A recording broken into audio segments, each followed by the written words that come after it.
What's up everybody, Tommy here, Math Productions, and this video I'm going to do an actual showcase of a full, almost the closest I've been to 100% so far in any of the builds that I've ever shown.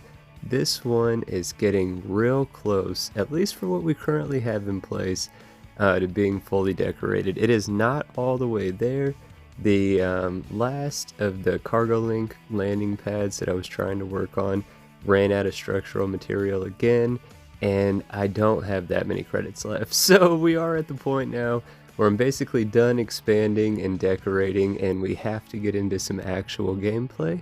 I'm gonna talk like I normally do, and I'll go on tangents like I normally do throughout this base tour showcase video, but I'm going to try to stick to just talking about what's on screen, especially when we get like down there, showing off all the new stuff that has yet to be shown on screen.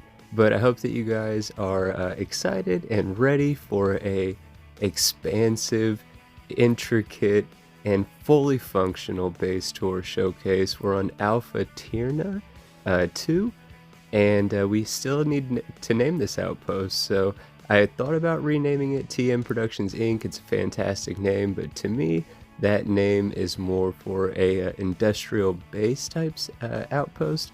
This one to me feels very much lived in, like if we could actually be a list explorer and start establishing a new colony, if you will.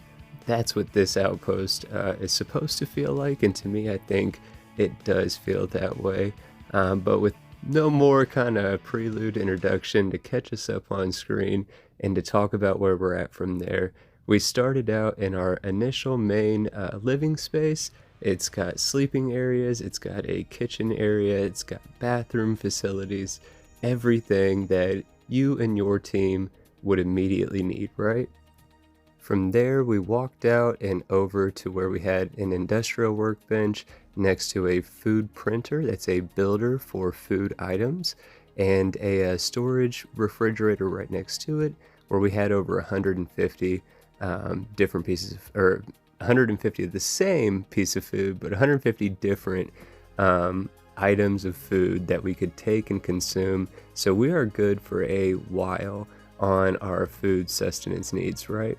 But then we went up the watchtower, we took a look at everything from up there, came back down and across, and we had like a little bar hangout type spot. Right across the way from that was our legendary module recycler, as well as our trade authority crate.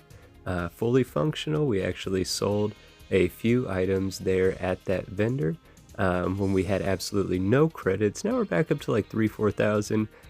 That was because of selling some things at that trade crate authority. And then up into the next corner was where we had our ship authority, ship technician type building, if you will. That's where all of our terminals were. That's where our attack manager is. That's kind of the administrative building, if you will. And then we went from there over to the other corner, which across the way had our frame automatic builder. And then we had our water harvester next to where we had a weapons hut and station, and then a entire science station. Right in that science station we had our pharmaceutical workbench, as well as our research station. And then we left out from there and we made it out into where we actually have some new builds.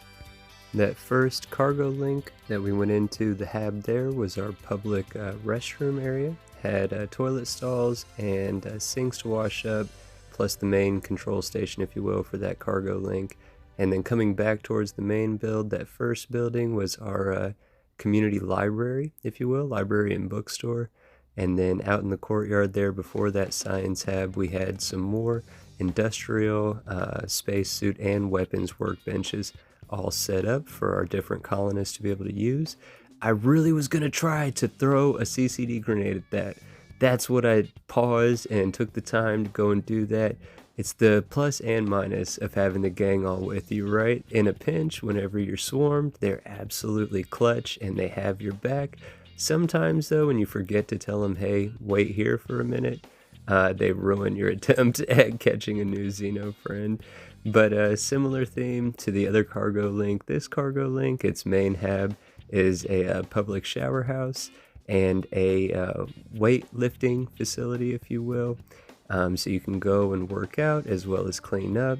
On the outside of that cargo link, we have a little sleep crate hotel set up. The double wide was the office, and then there was 3 single units for people to be able to sleep in. We do now have a Terrabrew. I'm not going to say it's an official franchise or if one of our colonists just decided to set up shop, but we do have a Terrabrew now. This is just a commercial type building, if you will. It's got a bunch of monitors, a body scanner, place where somebody might work. We've got some outdoor cooking stuff set up over here next to the well, some outdoor seating, a recreational area with a pool table, because your people need to not just sleep and work and eat, they need to also have fun. And eating and having fun, that was that middle pavilion there with some food out to just grab and some vending machines to get some stuff from. And then that corner building, I like to imagine, was like a spacesuit tailor or an apparel tailor, somewhere where you could go and get custom made or fitted clothes. We did do up and put some nice decorative plants around our graveyard area. Then we just walked through another sleep crate residential area. We got Clyde the toad face hanging out in the storage underneath this crew station security checkpoint little barricade. And then we come out here into this last section of public perimeter space, if you will. It's got another sitting and eating area, our clinic, our low budget Chunks franchise. We've got a laundromat set up, and then this building is under construction for some purpose we have yet to decide, right? Our Chunks employee taking a smoke break or something over here.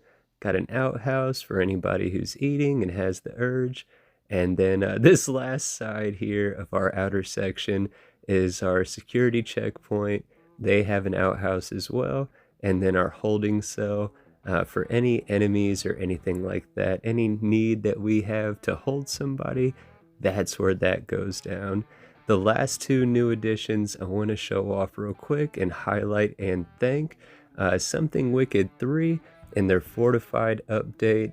They had added the Tommy gun, and it says just for Tommy, and that he hopes that I have fun with it. You already know I'm gonna have fun with it. I finally tracked down the components that I needed to build 2 of them, so we have 2 Tommy guns sitting on the perimeter of our main wall, just ready for any enemy to try to come this way. I can't thank you enough for giving me some love and that shout out in that specific piece in your incredible mod, the entire portfolio of your incredible mods.